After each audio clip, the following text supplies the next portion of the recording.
Bonsoir et bienvenue au merveilleux monde des rêves. Vous savez, tout le monde rêve. On n'a qu'à penser aux expressions le rêve d'une vie, mais non, ce n'était qu'un rêve, ou mon Dieu, je crois rêver, pour se rendre compte que la notion du rêve est rentrée à l'intérieur de nos têtes depuis des décennies.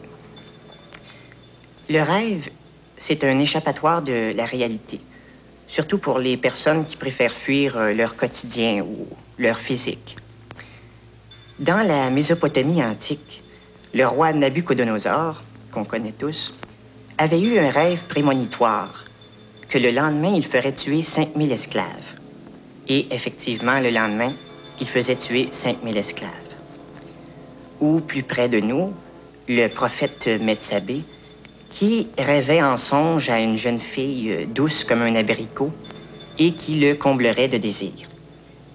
Malheureusement, son rêve ne se réalisa jamais.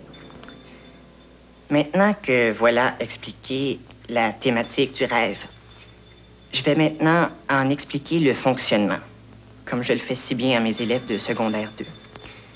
Alors, le rêve, ça se situe en deux stades importants.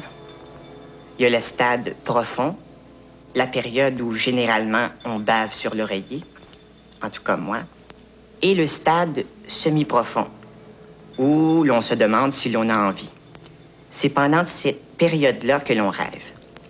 Par exemple, on peut rêver que l'on est allé faire pipi, et c'est seulement au stade éveil qu'on se rend compte qu'il faut faire le lavage. Évidemment, c'est une plaisanterie, mais elle a toujours beaucoup de succès auprès de mes étudiants. C'est pourquoi je la conserve dans mon exposé depuis bientôt 14 ans. Troisième chapitre, car il faut bien y arriver, le symbolisme du rêve. Le rêve explique l'individu, le contenu de l'individu, par symbole de son vécu, ou vice-versa. J'ai ici une lettre que j'ai moi-même inventée parce que personne ne m'écrit. Il s'agit de Madame Tremblay de Ville-Lac-Saint-Jean. Alors, elle m'écrit « Je fais toujours le même rêve. Je passe la balayeuse sur la Catalogne et, malgré mes efforts, la poussière reste. » Bon, le tuyau de balayeuse est bien sûr un pénis refoulé et la Catalogne, un archétype de la société québécoise. Et la poussière se trouve à être l'incapacité de cette dame à situer son appétit sexuel balayeuse dans une société opprimante Catalogne. Bon, alors, il s'agit bien sûr seulement d'un bref aperçu de la science du rêve, mais j'aurai l'occasion, au cours des 68 prochains volets, de vider plusieurs fois le sujet.